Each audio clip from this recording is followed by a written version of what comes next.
Shalom para pemirsa YouTube dan jemaat yang kami kasihi, berjumpa kembali di acara Mana Kehidupan di episode ke-8.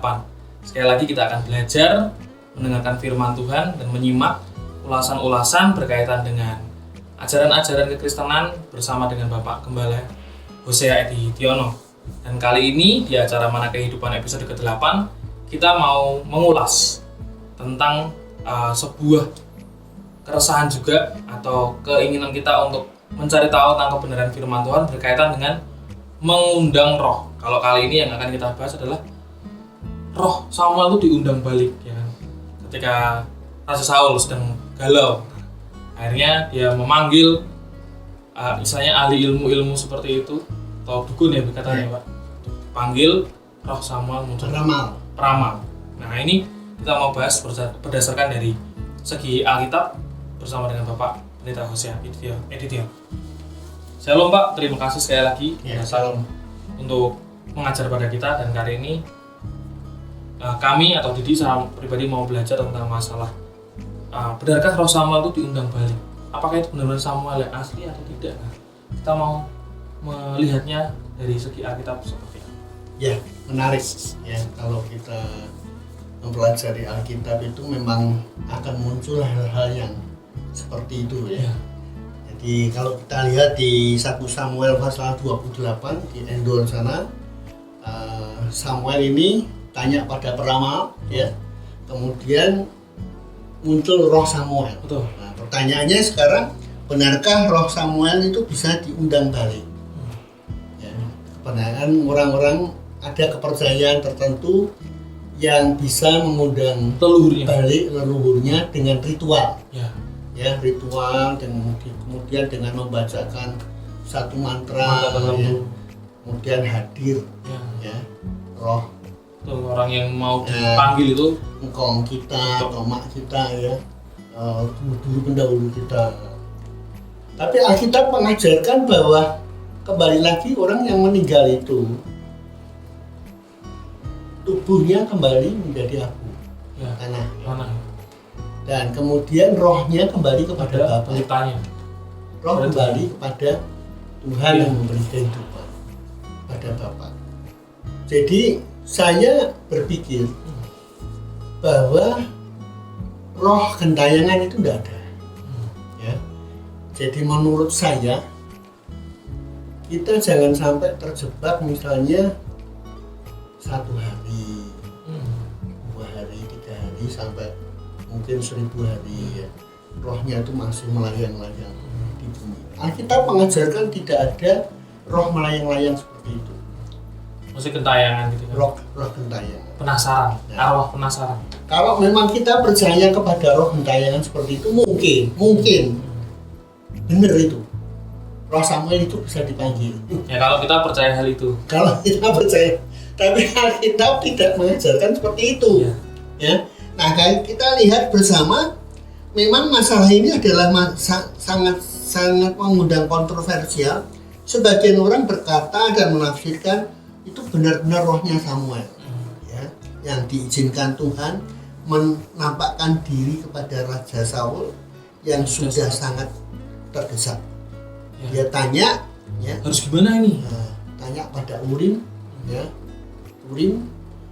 Tapi tidak ada seorang nabi pun yang Tuhan tidak bicara, ya, karena dia saking penasarannya, dia mengundang peramal dengan mantra-mantra tertentu, panggil lah. Nah, saya kepingin Samuel menasihati saya, sehingga akhirnya muncul rohnya Samuel. Ya, dalam pandangan Saul, Raja Saul, benarkah itu roh Samuel? Nah, ini pertanyaannya begitu. Nah, mari kita meneliti, mempelajari hal-hal ini. Ya, Allah melarang keras umatnya untuk berhubungan arwah, ya, dengan orang mati. Ini larangan loh, larangan.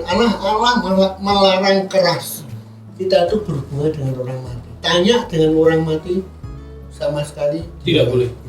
Coba jadi baca Ulangan 18. Ayat 10 sampai dengan 12 di sana ditulis dengan jelas. Ulangan 18 ayat 10 hingga 12. Di antaramu janganlah didapati seorang pun yang mempersembahkan anaknya laki-laki atau anaknya perempuan sebagai korban dalam api, ataupun seorang yang menjadi petenung, seorang peramal, seorang penelaah, seorang penyihir, seorang pemantra, ataupun seorang yang bertanya kepada arwah atau kepada roh peramal, atau yang meminta petunjuk kepada orang-orang mati. Sebab setiap orang yang melakukan hal-hal ini adalah kekejian bagi Tuhan, dan oleh karena kekejian inilah Tuhan Allahmu menghalau mereka dari hadapanmu. Jadi jelas bahwa Tuhan melarang, ya, tidak boleh kita hubungan dengan roh. Jadi kalau sudah meninggal ya sudah, ya. Keselamatan itu ditawarkan kepada orang yang masih hidup ini, ya. Jadi tidak ada misalnya kita berdoa pada orang mati supaya masuk surga, sudah terlambat, tidak mungkin. Nah kemudian kita melihat lagi Imamat 20 ayat 6.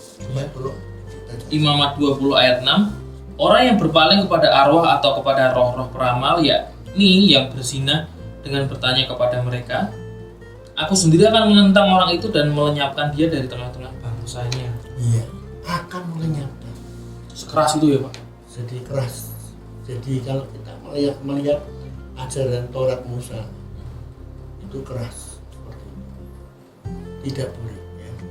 Nah, di sini kita melihat bahwa roh-roh mereka yang sudah meninggal tidak dapat lagi berhubungan dengan manusia yang masih hidup. Kalau kita lihat di Lukas yang nggak usah dibaca, pasal 16 ayat 19 sampai 31, di sana kan ada cerita tentang Lazarus dan orang kaya. Sama Abraham juga. Nah, ada diceritakan bahwa ada orang kaya, ya. Dan Lazarus meninggal. Lazarus penuh dengan borok. Secara manusianya, kalau orang penuh borok itu kan wah menderita.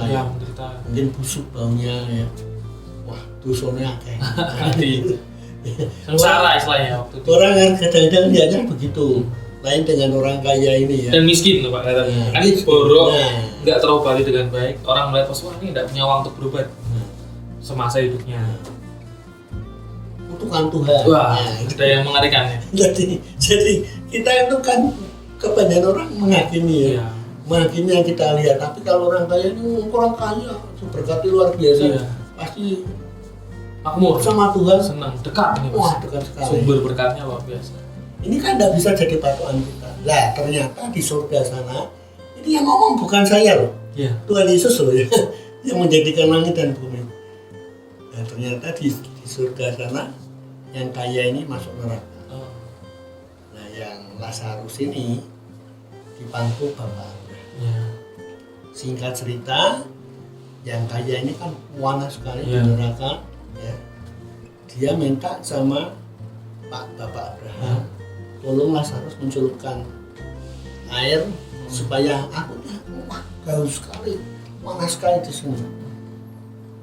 Bapak Abraham berkata, tidak bisa, yang sini tidak bisa ke sana nggak bisa. Ada jurang pemisah yang tidak mungkin kita lalui. Nah, orang kaya ini bilang gini, nah kalau begitu, gini Pak Abraham, tolong beritahukan saudaraku, aku mesti punya 5 saudara laki-laki di dunia orang hidup sana, ya, bahwa di neraka ini mengerikan sekali. Supaya mereka tidak terseret di situ. Nah, tapi biasanya namanya orang karena belum ngelakoni bahasa sehari-harinya, supaya belum merasakan itu, biarpun mendengar Injil, mendengar berita keselamatan, kalau hatinya mendengar neraka dan surga, tidak ada efeknya. Nggak mempan, mental. Diajak untuk berbicara tentang hal yang kekal, merasa bahwa wah hidupnya masih panjang. Betul. Jadi Bapak Abraham bilang begini, sekalipun ada orang mati dan hidup, memberitahu tentang surga dan neraka ini, mereka tidak bisa menerima. Apalagi melalui kitab-kitab. Dunia ini kan banyak kitab-kitab, ajaran-ajaran banyak sekali. Nah, ada orang yang mati dan hidup lagi, ngomong soal surga dan neraka. Ya yang ngomong yang cerita tadi. Ya. Tuhan Yesus. Tuhan Yesus. Ya. Kamu percaya enggak? Nah, Ya. orang sulit untuk percaya gitu loh. Sampai akhirnya nanti kalau sudah di neraka baru Terlanjur.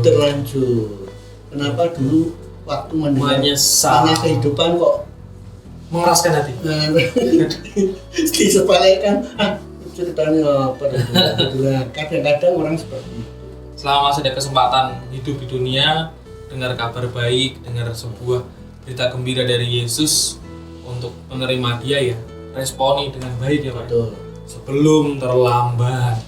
Di sini kita bisa melihat bahwa tidak mungkin bahwa roh yang sudah meninggal itu Mengambil lagi. bisa dipanggil. Nah, kita lihat bersama bahwa seperti itu kejadiannya, ya. Nah, bagaimana dengan roh Samuel yang ada di Endor ya di kitab 1 Samuel pasal 28 itu. Allah tidak mungkin dan sangat kontradiksi dengan firman yang diucapkannya ya lewat ulangan 18 dan juga Imamat 20 tadi, bahwa roh itu dipanggil, tidak mungkin ya. Jika Allah tidak menjawab Raja Saul melalui mimpi ya, terus melalui Urim ya, kemudian juga para nabi, tidak mungkin Allah akan menjawab apalagi melalui peramal ya, lewat roh Samuel yang dipanggil. Jadi jelas bahwa itu bukan roh Samuel. Kenapa saya katakan demikian? Karena dukun di Endor itu juga tidak tahu kalau itu roh Samuel. Nah, dia manggil sama tidak tahu itu bagaimana. Benar nggak? Kan lucu toh. Benar. Iya benar. Ilmunya belum hebat betul. Nah, Saya bisa mengenal. Nah, terus itu permainan siapa? Ya. Iblis. Ya. Iblis itu bisa, kalau bahasa sehari-harinya mendo. Ah ya. Mendo. Iya. Bisa menyerupai. Bisa mengambil rupa apapun atau situasi seperti Benar. apa. Jadi jangan kita sampai terjebak Ya, tertipu ya. permainan iblis. Ya. Dulu waktu saya masih kecil ada permainan seperti itu. Ya. Ya. Ya. Sekarang kayaknya sudah nggak musim Enggak lagi. populer. Mungkin pakainya gadget mungkin Pak. Di- Ya, di gadget. Puterin. Dulu ada misalnya keranjang ya, Ya. dipegangi. Nanti kalau sudah Gerak berat, sendiri. tuh, rohnya sudah masuk. Tanya, kamu rohnya siapa? Iya. Kemudian keranjang ini nulis, aku rohnya Siapa? Mbak Mustafa, namanya Ya. siapa? Lah kok saya persis namanya? Ya. Lah namanya setan. Setan itu kan tahu, Ya. segalanya dia tahu. Ya. Kita yang jenius pun kalah sama setan. Ya. Gitu. Kecerdikannya itu luar biasa. Tapi dia pembohong. Ya. Jadi itu permainan seperti itu, jangan percaya, itu permainan setan. Kemudian kita lihat lagi yang mendukung pendapat ini, bahwa roh Samuel munculnya dari bawah. Ya. Yang dari bawah itu si kuasa-kuasa kegelapan. Benar nggak? Sebab waktu kita lihat bahwa roh itu muncul dari dalam bumi ya. Dalam ayat 13 kita lihat dalam 1 Samuel pasal 28 itu ya, muncul dari dalam bumi. Hal ini sangat kontras bila dibandingkan dengan kepergian Elia ke surga ya. Dalam 2 Raja-Raja pasal 2 ayat 11. Tolong baca. 2 Raja-Raja 2 ayat 11. Sedang mereka berjalan terus sambil berkata-kata, tiba-tiba datanglah kereta berapi dengan kuda berapi memisahkan keduanya. Lalu naiklah Elia ke surga dalam angin badai. Ya. Jadi naik. Tuhan Yesus juga naik ya? Tuhan Yesus juga naik. Ya, jadi kita lihat, tapi jangan malu seperti Yuri Gagarin. Yuri Gagarin tahu ya, astronot yang dari Rusia itu. Saya sudah mencapai ke langit, nggak ada Tuhan. Nah ini Masih pakai pola pikir manusia. nah ya, kadang-kadang kita ini terjebak kepada menurut saya kok dalam pikiran saya yang sederhana nih stok keminter gitu loh ya. Gitu. Pikiran Tuhan, otak kita itu kan cuma hanya sekepal tangan loh. Ukurannya hanya sekepal tangan. Dan kekuasaan Tuhan itu waduh, maha kuasa, maha besar. Jangan kita membatasi kuasa Tuhan. Ya. Jadi nanti setelah kita meninggal terlambat. Ya, karena itu saya yakin bahwa kisah benarkah roh Samuel ini yang diundang balik? Tidak benar. Berarti itu bukan roh Samuel. Nah, kenapa bisa dilihat oleh Raja Saul? Banyak hal. Ya. Keinginan Saul yang menggebu-gebu kepengen ketemu Samuel besar. Itu tertekan. Memorinya otak bisa secara pengetahuan dunia kedokteran ya. Nah, kemudian memang dia diperlihatkan roh Samuel sungguh roh yang menyerupai Samuel sungguh itu bisa jadi, tapi itu permainan iblis pasti. Jadi saya katakan yang seperti itu permainan iblis. Oleh karena itu kita menyikapi hal ini, karena topik ini sendiri kan juga bisa mengarahkan tentang seringkali kita sendiri ya merasa rindu dengan orang yang sudah meninggal, akhirnya kita mencoba untuk memanggil dengan ritual-ritual tertentu karena rasa rindu atau karena ingin mencari kesaktian atau apalah. Ini jelas sangat-sangat keliru, benar kan Pak? Sangat. Seringkali kan perasaan manusia kita mengatakan, wah ini yang menampakkan diri ini adalah almarhum ayah saya, ini pasti ada sebuah keinginan yang belum tersampaikan. Tidak mungkin, menurut Alkitab bahwa rohnya kembali kepada Bapa. Ya. Jadi tidak ada roh model roh gentayangan sampai berhari-hari, berminggu-minggu, bertahun-tahun. Tidak mungkin. Ya jadi memang itu diambil alih oleh iblis. Bisa seperti itu. Pada waktu papi saya meninggal di rumah sakit, itu pada waktu itu di Elizabeth ya.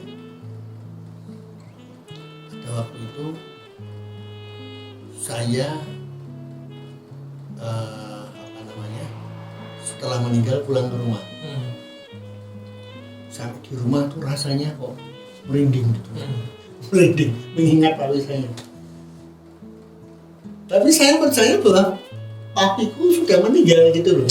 Jadi tidak mungkin ini masih ada di sini. Masih di rumah ini papi. Jadi mari kita kembali kepada Alkitab ya. Alkitab itu jelas mengajarkan yang benar dan luar biasa. Jadi tidak perlu kita mereka-reka dengan pikiran kita, ya. Dan kadang kita duduk tadi Pak Silver ada kok engkongku lewat. Pasti bisa dikatakan itu bukan siapa-siapa ya. Justru malah itu saya ditunggangi oleh iblis untuk mengacaukan iman dan juga rasa percaya kita. Makanya semakin kita belajar tentang firman Tuhan, semakin kita mengetahui kebenarannya. Seringkali kan manusia itu kan menggunakan perasaannya yang istilahnya perasaan yang tidak stabil itu untuk menyikapi situasi di sekitarnya. Itu yang gawat. Sedikit-sedikit, wah ini rasanya seperti kuburan tidak pernah tili orang tua. Tiba-tiba didatangi, ya gitu kan, ada perasaan-perasaan seperti itu. Nah itu yang salah pasti. Jadi lewat pengajaran kita hari ini, kalau ada ayat yang mengatakan seperti diulangan tadi bahwa merupakan kekejian ketika kita bertanya kepada orang mati, jangan lalu kita membantah dengan mengatakan itu 1 Samuel 28 itu Saul kok Raja Saul kok bisa manggil rohnya Samuel? Itu bagaimana Pak? Bisa gitu kok dipanggil, nyatanya roh Samuel datang.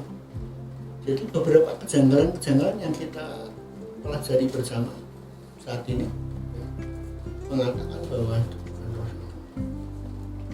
Saya kira itu. Ya. Terima kasih Pak untuk pengajaran pada hari ini. Kita semua harus terus giat untuk bisa membangun iman kita lewat pengenalan yang benar akan Alkitab. Kita semua belajar untuk sungguh-sungguh mengikut Tuhan supaya tidak diombang-ambingkan dengan hal-hal yang malah meruntuhkan iman kita. malah kita istilahnya jaga ke atau bergantung kepada dunia orang mati sana. Betul. Padahal sudah ada Tuhan Yesus yang menjamin kehidupan kita malah lepaskan, malah kita percaya dengan istilahnya dongeng atau isapan jempol nenek moyang seperti itu. Tolong kita semua belajar untuk teguh di dalam Tuhan, dan untuk tayangan Mana Kehidupan pada episode ke-8 ini semakin menguatkan kita bahwa hanya Tuhan Yesus lah satu-satunya yang bisa menjadi jawaban dalam hidup kita. Dan selagi masih ada kesempatan untuk Dia berbicara dan Dia boleh masuk dalam hati kita dan bertahta, terima dan responi dengan baik. Amin. Ya, terima kasih untuk Bapak Gembala yang sudah bersedia untuk mengajar kita pada hari ini. Ya. Tuhan memberkati pelayanan Bapak supaya setiap orang yang boleh melihat tayangan di akhir kehidupan atau Mana Kehidupan ini bisa terus dibangkitkan gairahnya untuk mengikut Tuhan. Tidak memandang usia, tidak memandang status sosial, semua orang berhak untuk mendapatkan sebuah antusiasme mengikut Tuhan. Betul. Ya. Jadi tujuan kami adalah mari kita mengenal Tuhan. Allah kita yang benar di dalam Yesus itu. Ya. Karena kita mengajarkan seperti itu. Ya. Terima kasih sekali lagi untuk para pemirsa dan juga jemaat yang menyaksikan tayangan ini. Tuhan Yesus memberkati saudara sekalian. Terima kasih.